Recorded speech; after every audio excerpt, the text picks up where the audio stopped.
안녕하세요. 저는 살림을 하는 50대 여자입니다.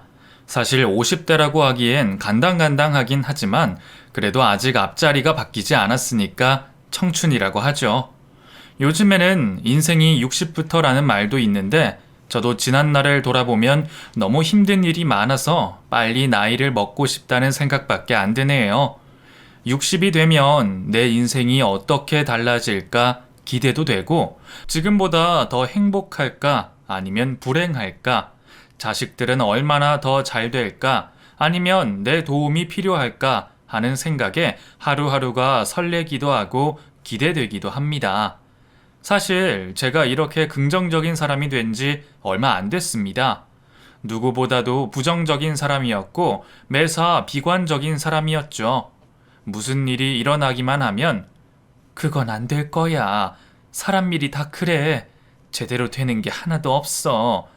그러니까 괜히 쓸데없는 기대하지 마.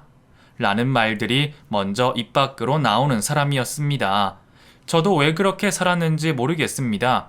그냥 일이 잘 안 풀리고 혼자 애들 키우느라 박복한 인생을 살기도 했고, 너무너무 힘이 들고 이렇게 살 바에는 그냥 차라리 이 세상에서 없어지는 게 낫겠다는 생각이 들기도 했으니까요. 그런 생각을 하면 안 되지만 자식들을 친정에 맡겨두고 도망갈까도 생각했습니다. 근데 애들이 눈에 아른거려서 도저히 못하겠더라고요. 그건 사람 새끼가 할 짓이 아니라고 생각했죠. 하지만 그게 가능한 사람도 있더라고요. 이곳에서 사연을 들어보니 자식 버리고 도망가는 인간, 부모랑 연 끊고 사는 인간들 많던데 진짜 그러지 마시길 바랍니다. 나중에 다 돌려받습니다. 남의 눈에 눈물 나게 하면 제 눈에 피눈물 난다는 말이 있죠. 어른들이 괜히 그런 말을 만든 게 아니더라고요. 사실 저도 많이 독종처럼 살았습니다. 어릴 때부터 가난하다 보니 독종이 아니면 살아남을 수가 없었죠. 제 위에 언니 둘이 있고 밑으로는 남동생 하나가 있는데 가운데 끼어 살다 보니 정말 욕심은 욕심대로 생기고 저만 차별하는 것 같다는 생각이 들었습니다. 그래서인지 언니도 싫고 동생도 싫고 가족들 사이에서 제가 왕따라는 생각이 들었습니다. 그래서 제 목표는 고등학교를 졸업하자마자 바로 결혼을 하는 것이었습니다. 그런 결심을 한 제게 엄마는 맨날 하는 말이 너 고등학교 졸업하면 바로 취업을 하던가 결혼을 하던가 해. 알겠지? 괜히 대학이니 어쩌니 말도 안 되는 소리는 하지도 말고 돈을 벌던지 남의 집에서 돈을 가져오던지 둘 중 하나 골라 하고 말을 했죠. 엄마, 내가 알아서 할 거야. 그리고 대학 갈 생각 하나도 없어. 우리 집에 개뿔 아무것도 없는데 무슨 대학이야, 대학은. 어차피 엄마 아빠도 나 대학 보낼 생각 없잖아. 근데 왜 대학 얘기를 해? 양심에 찔려서 그래? 하고 따졌죠. 엄마는 그런 저를 보고 부들부들 떨며 하여간 처녀는 말을 해도 꼭 저렇게 싸가지 없게 한다니까. 대체 누굴 닮아서 저러나 몰라. 너는 그렇게 애미 가슴에 대못을 박아야 속이 시원하겠냐? 나도 대학 보내고 싶지. 우리가 대학 안 갔다고 너는 대학 보내지 말란 법 없잖아. 근데 어쩌겠어. 우리 집이 이런 걸. 당장 아빠가 일하러 나가지 않으면 내일 뭘 먹어야 할지 고민하는데 대학을 어떻게 보내니? 그리고 막말로 네가 대학 나와서 뭐 어떡할 건데? 하고 싶은 거나 있어? 공부도 못하지. 그렇다고 기술이 있길 하니 아니면 자격증을 따기랬어. 하는 것도 없으면서 대학 보내달라고 떼쓰는 거야 뭐야? 하고 제게 오히려 화를 내곤 했습니다. 솔직히 그 말도 틀린 건 아니었습니다. 전 어릴 때부터 꿈이 없었습니다. 그냥 막연히 부자가 되고 싶다 이런 생각을 해봤지만 하고 싶은 일이 없었죠. 그래서 초등학교, 중학교 때도 장래 희망을 적으면 현모양처라고 적거나 없음이라고 적었던 기억이 납니다. 제 주변 친구들도 그렇고 그냥 끼리끼리 다닌다고 비슷한 사람들끼리 놀아서 그런지 대부분 친구들이 그랬습니다. 엄마 말대로 고등학교를 졸업하자마자 바로 결혼을 하는 친구도 있었고 취직을 하는 친구도 있었는데 그 친구들은 보통 공장에 들어갔습니다. 저는 그게 너무 싫었습니다. 그래서 선택한 것이 결혼이었습니다. 엄마는 제가 취직을 하지 않겠다고 했더니 선자리를 알아보기 시작했고 나이가 어리니까 여기저기서 괜찮은 조건으로 선자리가 많이 들어왔습니다. 그런 걸 보면서 아빠는 역시 여자가 영계여야 된다니까. 어려야 누가 데려가지. 노땅들은 데려가지도 않아. 차라리 잘 됐어. 어릴 때 빨리 좋은 집에 보내버리자고. 하면서 저를 팔아넘기듯 말을 하곤 했습니다. 그걸 들으면서 이렇게 내 인생이 끝나는구나 싶었습니다. 하지만 정말 공장에 가긴 싫었습니다. 저랑 친했던 고등학교 친구가 먼저 취업을 해서는 공장 기숙사에 사는데 정말 죽기보다 끔찍하다는 말들을 했습니다.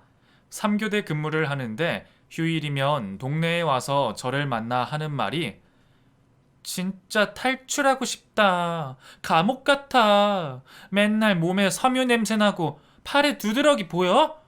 진짜 하루에도 몇 번을 우는지 모르겠어. 너무 억울하고 너무 감옥 같아. 나도 그냥 시집이나 간다고 할걸. 왜 공장에 나를 집어넣었는지 너무 억울해.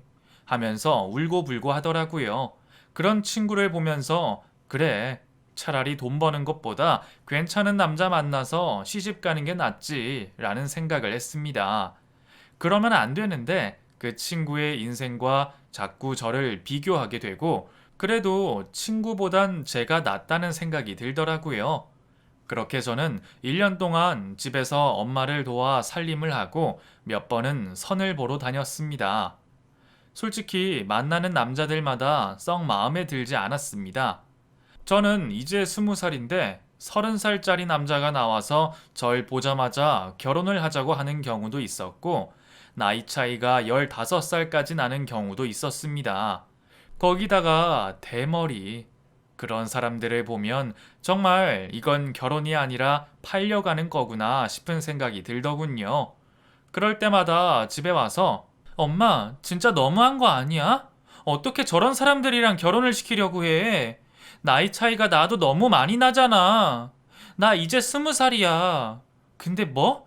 35? 띠동갑도 도는데 해도 너무하는 거 아니야?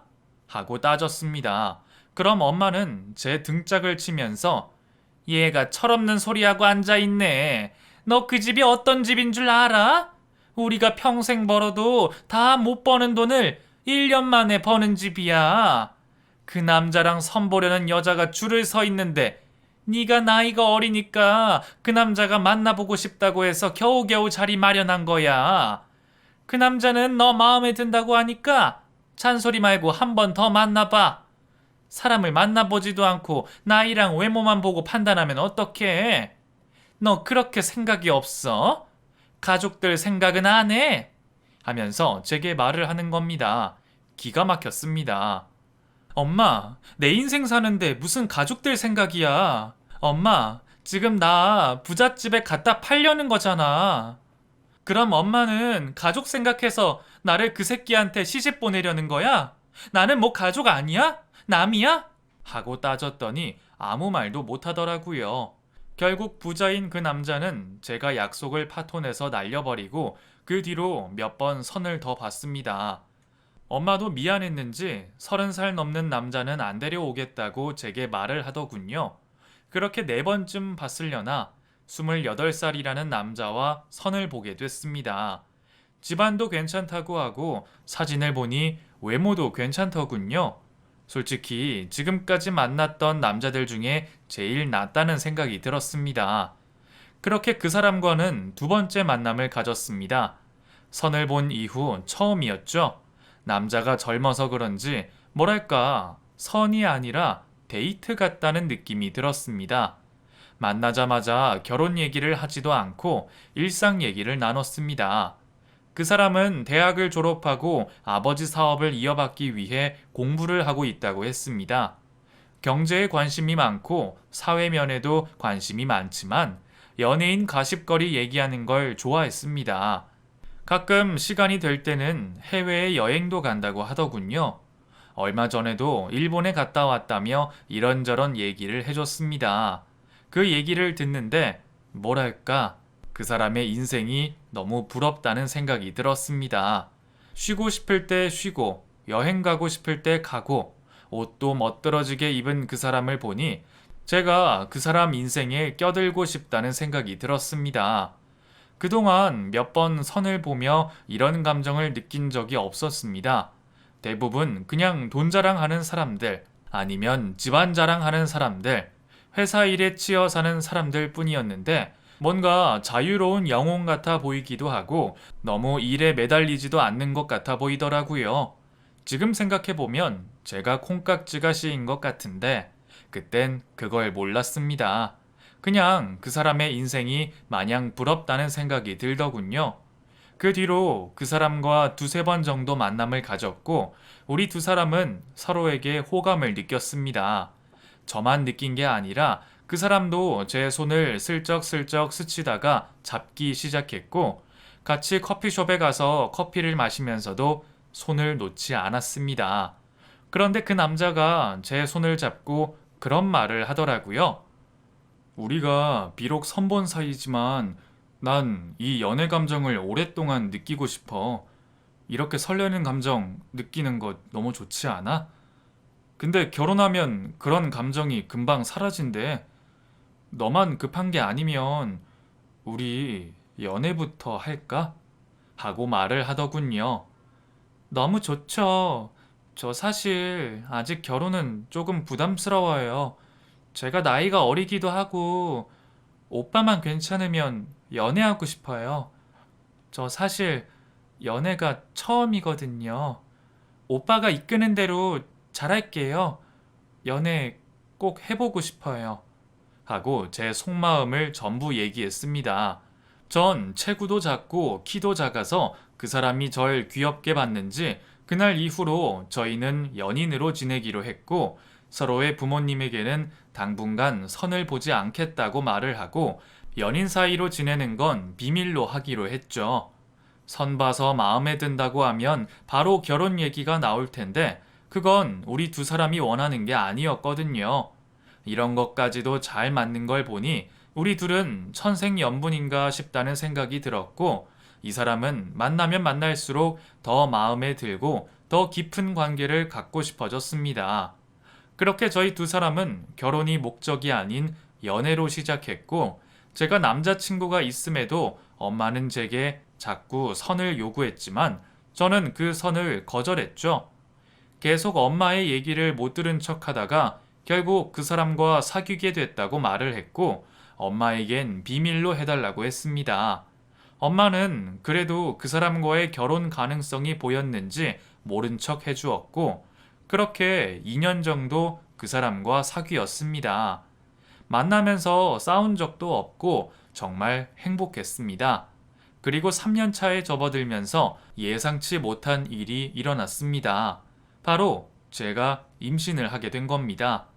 칼처럼 딱딱 들어맞는 생리 일정일인데 소식이 없어서 혹시나 하는 마음이었습니다. 남자친구도 분명 모든 게 완벽했다고 했는데 임신 테스트기에 두 줄이 뜨는 순간 머리가 하얘지더군요. 남자친구를 만나서 나 임신한 것 같아 하고 테스트기를 내밀었더니 너무 놀라더군요. 그게 이게 진짜 두 줄 맞아? 두 줄이면 임신인 거야?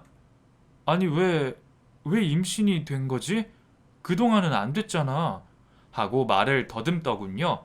그거야 나도 모르지. 그걸 왜 나한테 물어. 뒤처리는 오빠가 잘했어야지. 하고 저도 태연하게 말했더니 그 사람이 아, 알겠어. 우선 나한테 좀 시간을 줘. 하고 집으로 가버리더라고요. 솔직히 머리가 하얘졌습니다. 결혼을 하는 게 아닌가? 이대로 헤어지면 아이를 낳아야 하나? 아니면 지워야 하나? 별 생각이 다 들더군요. 하지만 남자친구는 3일 뒤 제게 연락을 해서 결혼하자. 결혼 준비하자. 그런데 조금만 천천히. 내가 아버지 회사 일 때문에 정리해야 될 게 많아. 하고 말을 하더군요. 그 후로 저 혼자 결혼 준비를 시작했고, 배가 더 부르기 전에 식을 올리자는 부모님의 설득에 임신 5개월 차 남자친구와 결혼을 하게 됐습니다. 그런데 놀라운 사실을 하나 알게 됐습니다. 결혼식 전날 제게 고백을 하더군요. 사실, 나 지금 33살이야. 미안, 나이를 속였어. 하고 말이죠. 솔직히 너무 놀랬습니다. 남자친구와 제가 처음 만났을 때 분명 28살이랬는데 이미 그때 나이를 속인 상태였고 저보다 8살이 많은 줄 알았는데 11살이나 많더군요. 솔직히 머리를 한 대 맞은 기분이었습니다. 11살? 근데 왜 거짓말했어? 아니, 이제 와서 뭐 어떡하자고. 차라리 그냥 말을 말던가. 하고 화를 냈더니 어떻게 말을 안 해. 그래도 결혼할 사이인데 말을 해야지. 설마 너 내가 3살 속였다고 파혼할 거야? 그럼 뱃속에 애기는 어떡할 건데? 하고 애기를 물고 늘어지더라고요. 남편 말이 틀린 건 없었습니다. 이제 와서 뭐 어쩌겠어요. 그냥 해야죠. 저희는 연인에서 부부가 됐고 신혼의 결혈도 없이 바로 육아가 시작됐습니다. 솔직히 결혼 조건도 너무 마음에 안 들었습니다. 사업을 한다던 남편 시아버지는 말이 사업이지 그냥 작은 소기업 공장이었고 직원도 6명밖에 없었습니다. 아버지 사업 때문에 정리할 게 있다던 남편은 뭘 정리한다는 건지 모르겠지만 집안 일이니 제가 이래라 저래라 할 수 없는 노릇이었죠. 거기다가 시어머니는 꾸미기를 너무 좋아하셔서 시아버지가 버는 돈을 전부 본인 꾸미는데 치장하셨습니다. 저렇게 치장하시는 걸 좋아하시고 돌아다니는 걸 좋아하는 분이 육아를 도와줄 리가 없었고 저희 엄마도 그때 일을 하다가 허리를 다치셔서 육아를 도와줄 수 없는 상황이 됐죠. 결국 저는 독박으로 혼자 아이를 보게 됐고 생전 처음 하는 육아 때문에 이대로는 못 살겠다라는 생각도 하게 됐죠. 하지만 어떻게든 키우다 보면 또 되는 게 애기라고 하더니 진짜 혼자 어찌저찌 하니까 애기는 잘하긴 잘하더라고요. 그렇게 백일 잔치도 하고 돌잔치도 하고 애기가 혼자 걷고 하면서 저는 더 바빠졌는데 그 와중에 남편이 둘째를 원하는 뉘앙스를 풍겼습니다.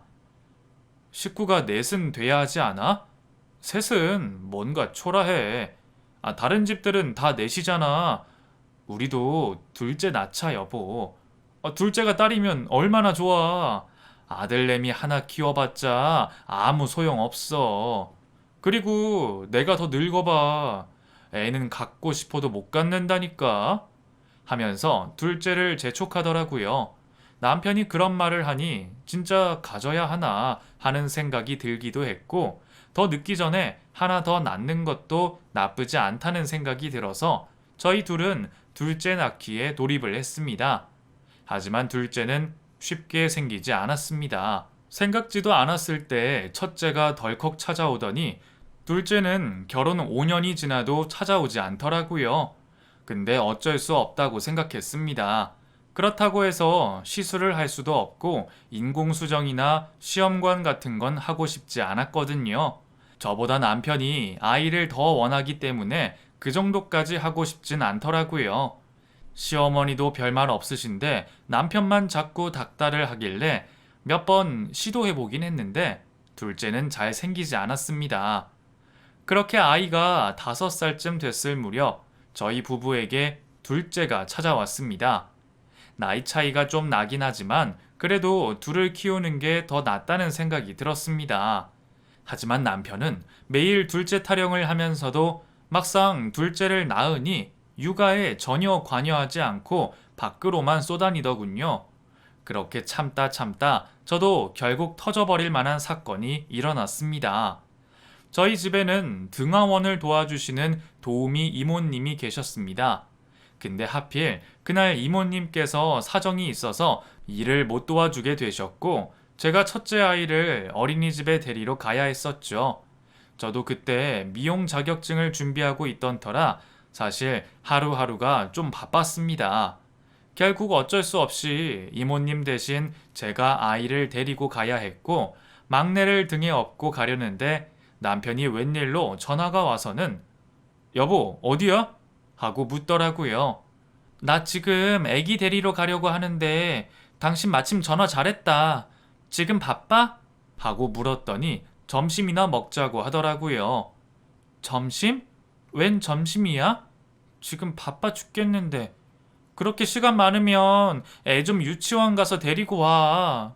나 지금 학원 끝나고 나와서 또 집에 가서 둘째 데리고 하원하려니까 너무 힘들어. 하고 남편에게 하원을 부탁했죠. 남편은 투덜투덜 거렸지만 큰애를 데리러 간다고 했고 집으로 돌아와서는 같이 점심을 먹었습니다. 그런데 밥을 먹는 내내 계속 전화가 오더라고요. 남편은 혼자 궁시렁대더니 왜 이래 진짜? 하고는 전화를 그냥 끊어버렸습니다. 그때 저희 가족은 휴대폰이 남편밖에 없었고 지금처럼 스마트폰 있던 시절도 아니라 저는 남편에게 누구냐고 물어봤지만 남편은 대답도 안 해주고 밥만 먹더라고요.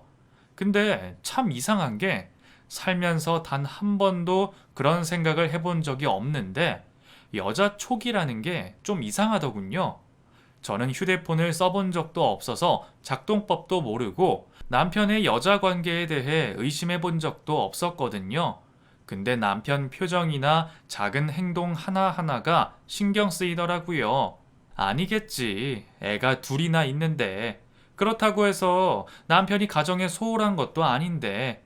아니겠지 싶어 의심을 그냥 접었습니다. 하지만 그건 저만의 아니란 생각이었던 것 같습니다.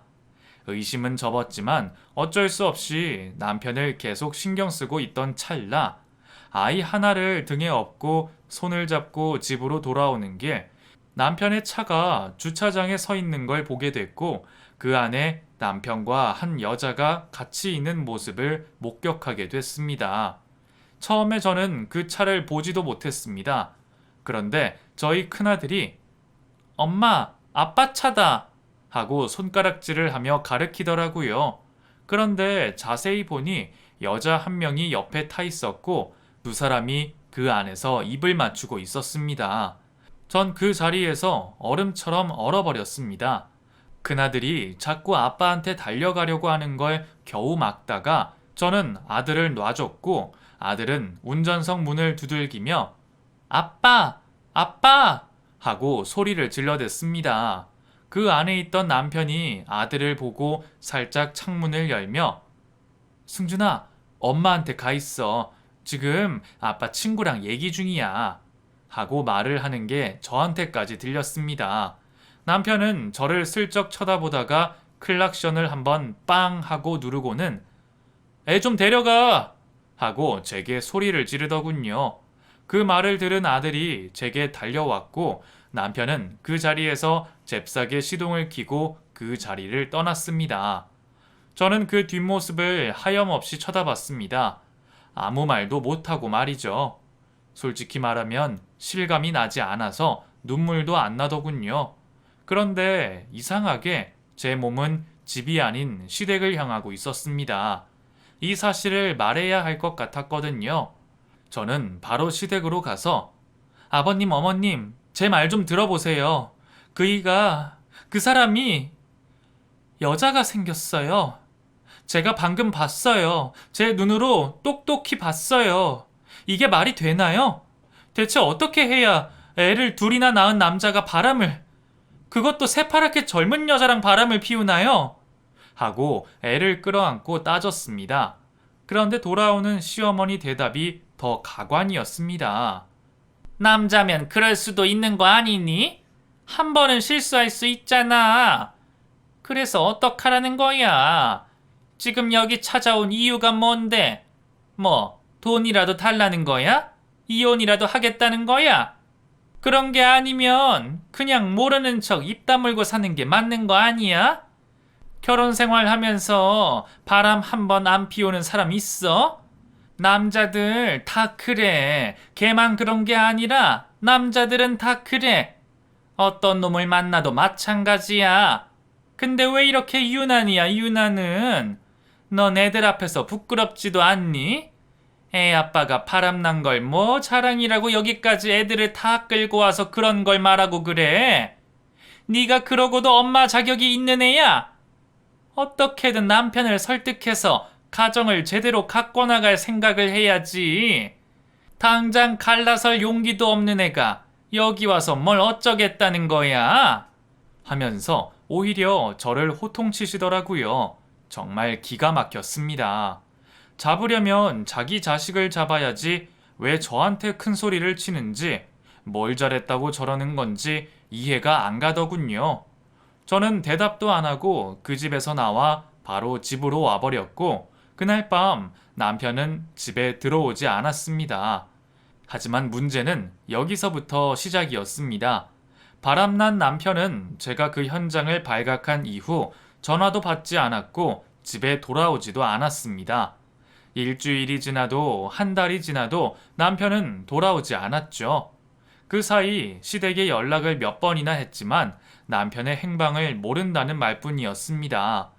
이렇게 무책임한 인간과 제가 거진 10년 가까이를 살았다는 게 믿어지지 않더라고요. 시댁과 짜고 남편을 숨기는 것 같았는데 무작정 연락 없이 찾아가도 시댁에는 남편이 없고 시어머니 얼굴도 죽상인 걸 보니 정말 연락을 안 하고 사나 싶은 생각도 들었고, 문제는 집 명의가 시부모님 앞으로 돼 있는데 남편이 없으니 시부모님께서는 계약 때까지만 살고 저희 보고 친정으로 가라는 말씀을 하시더라고요. 그 말을 듣고 억울해서 어머니, 아무리 그래도 그렇지 저희가 이혼한 사이도 아니고 아직 부부잖아요. 그리고 애들은요? 얘네들은 어떡하라고요? 승준이 조금 있으면 학교 가고 승민이 이제 갓 돌 지났는데 어떻게 저 혼자 어떡하라고요? 하고 따졌더니 내가 그런 것까지 신경 써야 되는 거야? 지금 내 아들이 죽었는지 살았는지도 모르는 마당에 내가 손주들이랑 너까지 신경 써야겠어? 나도 어떻게든 내 아들 찾아야 될 거 아니야. 하고 저희를 내쫓겠다는 겁니다. 그렇게 말씀하시는데 저도 방법이 없었습니다. 내 자식이 소중한 건 당연하고 남편 없이 사는데 시댁에서 굳이 지원해줄 이유가 없다는 생각을 하긴 했지만 이렇게 칼같이 잘라버릴 거라고는 생각도 못했습니다. 그렇게 전 아파트 계약이 끝나는 날 돈 300만 원을 받고 쫓겨나듯 집을 나왔습니다. 사실 혼수도 제대로 해가지 못하기도 했고 제가 시댁에서 한 거라곤 애 낳는 거 말곤 한 게 없어서 저도 이것저것 받을 생각은 없었지만 이런 식으로 쫓겨나니 너무 막막하더라고요. 그때가 남편이 연락이 안 된 지 1년 정도 됐을 무렵인데 정말 너무 원망스럽고 어떻게 나한테 이럴 수 있는 건지 눈앞이 캄캄하기만 했습니다. 하지만 아이들이 있기 때문에 당장 길바닥에 나앉을 수는 없어서 우선 아이들을 키우기 위해 친정으로 들어갔습니다. 친정에서도 저를 반갑게 맞아줄 리 없었고 저도 미용 자격증을 따서 이제 샵을 낼 수 있으니 그때까지만 기다려 달라고 했죠.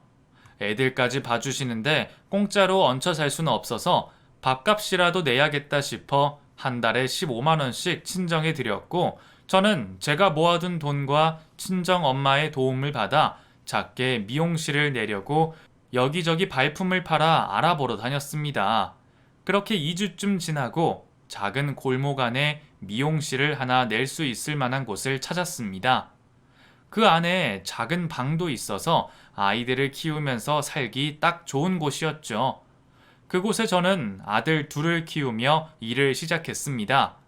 자격증은 땄지만 사실 제가 겁이 많아서 첫 손님을 받고 나서도 얼마나 손을 떨었는지 모릅니다. 동네에 미용실이 오픈했다면서 할머니들도 오시고 남자 손님도 오시고 젊은 청년들도 지나가다 들러서 사장님, 혹시 여기 옆머리만 빨리 잘라줄 수 있을까요? 하고 급하게 부탁을 하는 경우도 있었는데 그런 건 또 돈 받기가 좀 그래서 안 받고 그냥 보내주곤 했었죠. 그럼 감사하다며 주스를 주고 가는 손님도 있었고, 제가 애를 혼자 키우는 걸 알아서 동네 할머니들이 저희 미용실에 와서는 세대, 반찬은 있어? 일하면서 반찬하기 힘들지 않아? 이거라도 좀 같이 먹어. 오늘 동네에서 다 같이 반찬 좀 만들었는데 내가 갖고 왔어. 맨날 머리도 잘 말아주고 파마가 풀리지도 않게 잘해주잖아. 하면서 반찬을 주기도 하셨습니다. 제가 정말 운이 좋았죠. 그런 분들을 만나기가 참 어려운데 아이를 키우려면 온 마을이 도와줘야 한다는 말이 있는 것처럼 다행히도 큰애야 여기저기서 많이 도와주시기도 하고 작은 애가 어려서 제가 일이 많이 힘들었는데 동네 이모님들이 오셔서 막내를 봐주시니 그래도 일을 할 수 있었습니다. 그 동네에서만 거의 10년이 넘게 미용실을 했던 것 같습니다. 작은 애가 초등학생이 넘어서까지 그 동네에 살았던 걸 보면 말이죠. 동네 안에서 가게를 옮겨가며 점점 확장을 했고 제가 혼자 사는 여자인 걸 아는 사람들은 가끔 저를 무시하는 태도를 보였지만 좋은 분들은 제게 남자를 소개해주겠다며 선자리를 소개해주곤 했습니다. 그러다가 만난 사람이 지금의 제 남편입니다. 동네 할머니의 소개로 만났는데 나이가 50이 다 되어 가지만 노총각인 아들이 있다고 하더라고요.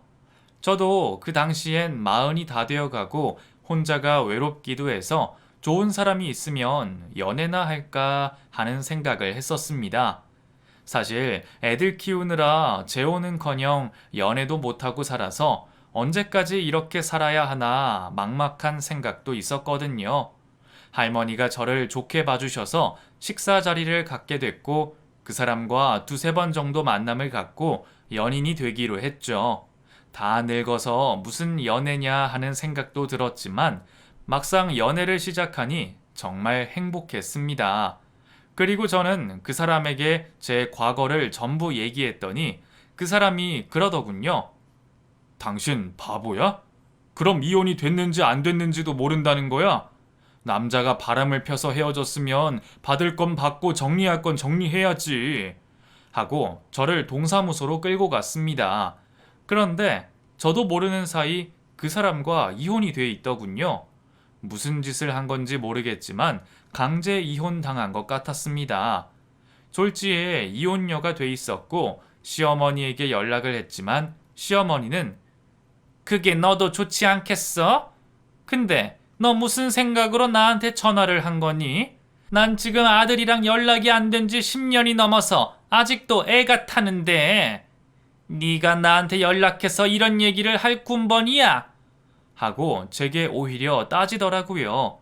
이제 그 사람이 연락이 되던 말던 죽던 말던 저랑은 상관없지만 이런 식으로 이혼하는 건 좀 아니지 않냐고 이혼을 했으니 위자료라도 달라고 연락한 건데 시어머니는 매몰차게 저를 밀어내셨습니다. 그렇게 저는 첫 남편과 이혼을 하고 할머니의 소개로 만난 아들과 재혼을 했습니다. 너무 감사하게도 그 사람은 제가 아이가 있음에도 저와 부부가 되고 싶다고 했고 어차피 친자식은 없어도 되니 지금 제 아들들을 친자식처럼 돌보겠다고 하더군요. 그렇게 저희 두 사람은 부부의 연으로 새 삶을 시작했습니다. 그러면서 제게 한 말이 미용실을 접고 부동산 공부를 좀 했으면 좋겠다고 하더라고요. 제 인생을 바꿔준 사람인데 그 정도도 못 들어줄까 싶은 마음으로 저는 부동산 공부를 시작했습니다. 그 뒤로 개발될 땅과 싸게 나온 건물들, 그리고 저렴하게 분양권을 사기도 하며 나름 재테크를 시작했습니다. 첫 시작은 남편 도움으로 작게 상가 안에 작은 가게를 구매해서 그곳에 월세를 받았고 그 뒤로 2칸, 3칸씩 상가 칸을 늘려가며 입지를 넓혔습니다. 물론 남편이 아니었다면 꿈도 못 꿀 시작이었겠지만 남편은 이미 오래전부터 그런 쪽에 관심이 많아서 재개발 지역에 땅을 사두고 건물을 짓고 건설사 사람들과 친하게 지내며 정보를 빼오곤 했습니다. 그렇게 저희 부부는 결혼한 지 7년 만에 제 명의로 된 상가 건물 1개와 남편 명의로 된 빌딩 하나, 그리고 제 큰아들 명의로 상가 1채를 가질 수 있게 됐습니다. 그래도 자식 앞으로 뭐 하나 남길 수 있다고 생각하니 부모로서 너무 뿌듯했고 남편이 고마웠습니다. 이게 다 남편 덕이었고 남편이 아니었다면 정말 지금도 저는 사람들 머리카락을 깎으면서 푼돈이나 벌고 있었을 텐데 그 사람이 많이 도와준 덕분에 돈방석에도 앉아보고 집안일을 해주는 이모님도 모셔서 편하게 살림을 할 수 있는 기회도 생겼죠. 애들도 다 키웠겠다. 남편과 여행도 다니고 건물 관리도 하면서 사는 하루하루가 정말 행복했습니다. 그 일이 일어나기 전까지 말이죠. 하루는 남편이 사람들을 만나 술을 마시고 집으로 돌아온 날이었습니다. 무슨 술을 이렇게 많이 마셨어? 뭔 일 있어? 골치 아픈 일이 생겼어. 아는 형님이 인력사무소 일을 하는데 거기서 사람을 우리 건물로 파견 보냈거든. 청소부 2명이랑 경비원 1명. 아니 근데 경비원이 좀 말썽이야. 그냥 잘라버리면 되는데 또 형편이 너무 안 좋고 하니까 마음이 쓰이네. 나이도 꽤 있고 말이야. 젊은 사람도 아닌데 그 사람 내가 자르면 어디 가서 돈 벌겠어. 안 그래? 하고 제게 말을 하더군요. 남편은 평소 사람들에게 매몰차게 구는 성격이 못 됐습니다. 하지만 타인에게 피해를 주는 성격도 아니라서 그날 좀 힘들어 했지만 그래도 경비 아저씨를 자르는 게 맞는 것 같다고 말을 하더군요. 하지만 그게 쉽지 않았나 봅니다. 매일매일 아저씨와 통화를 하고 사정을 들어주는 남편이 안타깝기도 하더군요. 저는 그런 남편을 보고 여보, 경비 아저씨 자르는 게 그렇게 어려워? 왜 그러는데? 하고 물었더니 그게 실은 그 인력사무소 운영하는 형님이 나한테 특별히 부탁을 했는데 내가 그 형님한테 도움을 많이 받았거든. 그 형님도 그 아저씨가 안쓰러운가 봐. 뭐 인생이 기구하다나 뭐라나. 그래서 쉽지가 않네. 근데 입점돼 있는 사무실 사람들도 많이 불편한가 봐. 아저씨가 일도 제대로 안 하고. 아, 난감하다 진짜. 이게 뭐라고 나도 이렇게 마음을 못 정하나 싶고 하며 쩔쩔매더라고요. 하지만 남편은 굳게 마음을 먹은 듯 했고 그날은 저와 차를 타고 지나가면서 오늘은 말씀드려야겠어. 여보, 여기서 좀 기다려봐요. 하고 저를 차에 두고 내리더군요. 그렇게 경비실로 터벅터벅 걸어간 남편은 한참 동안 밖으로 나오지 않았는데 경비실 문을 열고 나오자마자 경비 아저씨가 남편 바짓가랑이를 붙잡고는 사장님, 제발 살려주세요. 저 자르시면 정말 안 됩니다. 저 정말 안 됩니다. 이거 아니면 저 노숙자 돼요. 또 그런 인생 살기 싫습니다. 제발 부탁드립니다. 제가 다 잘못했습니다. 다시 열심히 살아보겠습니다. 부탁 좀 드릴게요. 하면서 싹싹 비는 모습을 보이더군요. 그런데 그 모습을 보고 저는 입을 다물지 못했습니다.